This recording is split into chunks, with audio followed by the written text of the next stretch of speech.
Hello to you once again. Jan Hartong was definitely having a good ride on his bicycle in this one in Amsterdam, because there was definitely a cyclic feel to it.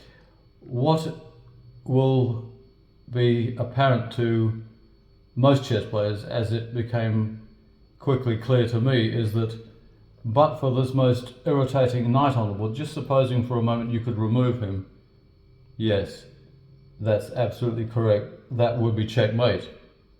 So that is something to keep in mind. Also, the idea of Queen h6 here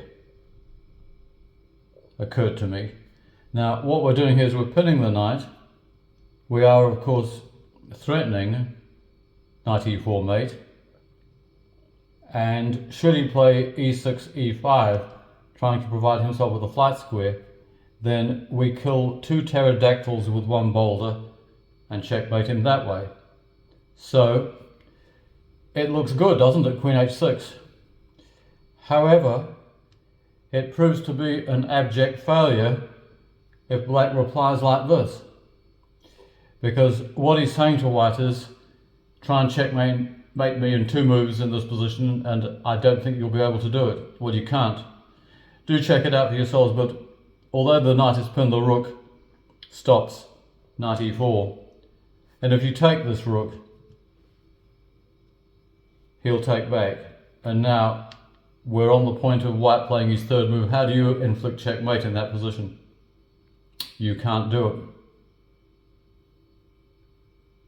It's just not possible. Because even if you brought your queen down here like this, he has a flight square here, it is not possible to do it. So with all of that in mind, I had to abandon Queen h6, as doubtless anybody else would if they were looking at this position.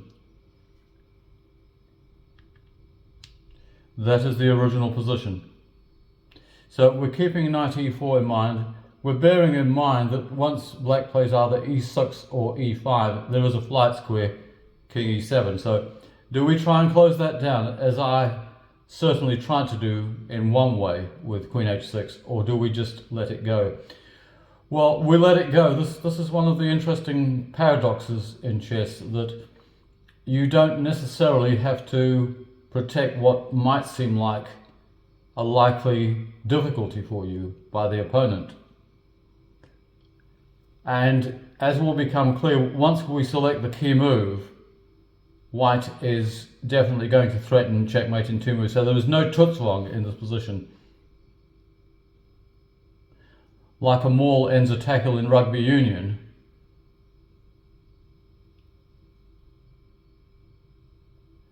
we have a situation here where a threat definitely rules out a Tutzwang.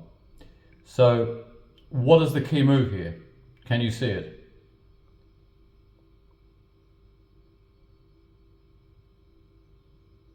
Well, the key move is here, and it like I say, it is paradoxical, because that does nothing at all to stop him playing here, which he can play immediately. Well, what we'll do is we'll look at the replies from left to right, as I often do in these sorts of problems. Moving the pawns here would have no significance. Why? Well, that is the threat. This is the point.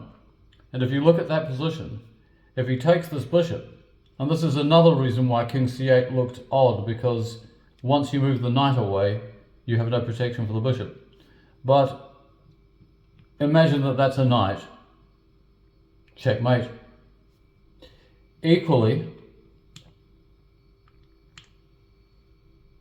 if he moves this way, instead of taking the bishop, we promote to a knight again, and that is also checkmate. So the knights are working supremely. So that is the threat, and that is why moving any of these pawns here would be of no significance. So let's move the bishop. What about if we move the bishop to here? What happens in this particular case? How do we deal with this? Well, we can deal with this like this, with check. And again, if he takes here,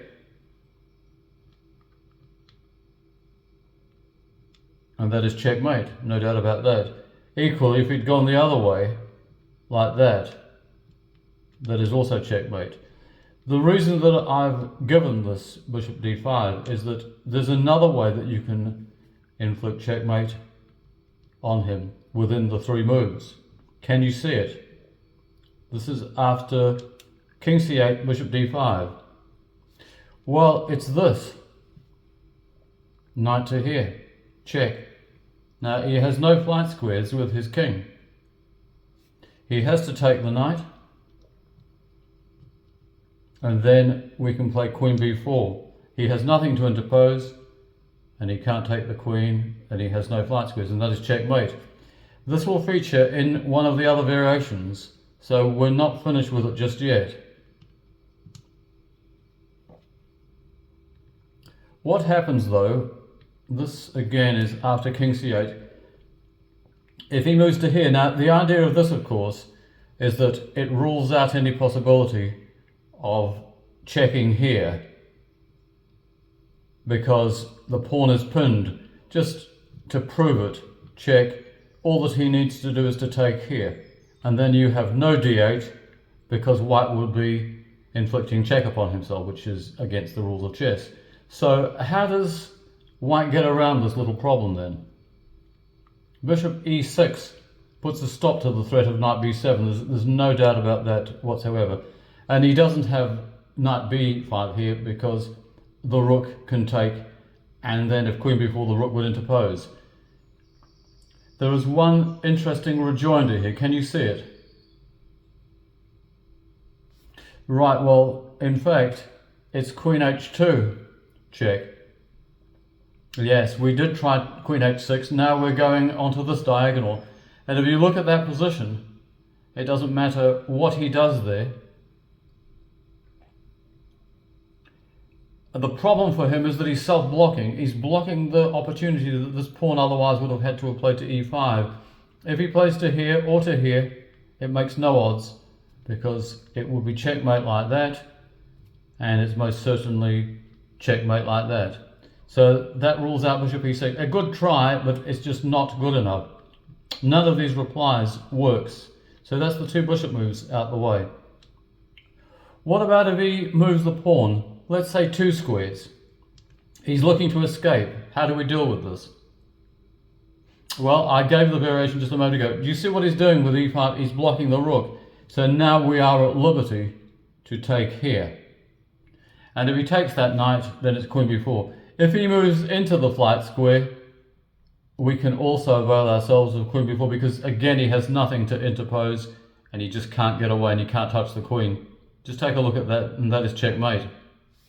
So knight b5 is a very useful device here, and should not be underestimated. What about if he plays after king c8? What about if he plays e6? How do we deal with that? Well, that is a bit different, because again, you see, he's not self-blocking here. So we tried this route, he'd have a defense. So how do we deal with that? Well, he is self-blocking, but he's self-blocking in a different way. We can now revert to knight b7. And if you think about it, again, if he takes here, we promote to a knight, and that is checkmate. But he has the flight square, and it looks as though he's going to get away, but he isn't, because what we do is we promote to a queen. And that's why he's self-blocking here, because otherwise he would have had king e6. But he doesn't have king e6. He's stuck, and he can't get out of checkmate. So that is also a neat device. So the e-pawn moves are snuffed out, and that's why you see you didn't need to handle it the way that I originally thought you did. So again, after king c8, what about if he takes this pawn with the knight? Well, just note, just go back to the first few seconds of this video when I did mention that this knight is irritating, we want it out the way. Not a problem. Knight e4 checkmate. You move that knight anywhere. Not just taking the pawn, anywhere you like, and it's checkmate. So moving the knight is useless. It snuffs out the pawn, but we're not interested in the pawn there. We're just interested in checkmate. And so that would in fact be a mate in 2. So what does he have left here? Well, what about if he moves his rook to here? You'd think it might be causing problems with pinning the bishop, wouldn't you? Well, it doesn't, because all that you need to do is to play here check. And again, if he takes the bishop, promote to a knight. If he moves to here, promote to a knight, and he's mated. So that just doesn't work. However, from this position, and this is the final variation in this, what about if he plays here? Now the idea of this, of course, is if we do this, he can take here. And we can promote, yeah, but he can whip it off. You see the point of rook d5. So that's no good. So we need to think up something else. What do we do there? What do we do in that position? Just take a good look at it. There's only one move. This is the final variation. Well, congratulations to anyone who's found it. It is queen f4. We didn't manage to do it on h6. We did on h2 in a variation. Now we're on f4. And if you look at that, no matter what he does, and that's why it has to go to f4 and not h2, if he puts the rook in the way, we just whip it off with the queen. But he has this, to be sure, protected by the rook. But, and that's why the queen is needed on f4, because it takes on f6, and that is checkmate. A wonderful problem by Jan Hartong, a great composer, and I trust that you enjoyed this one, and goodbye to you.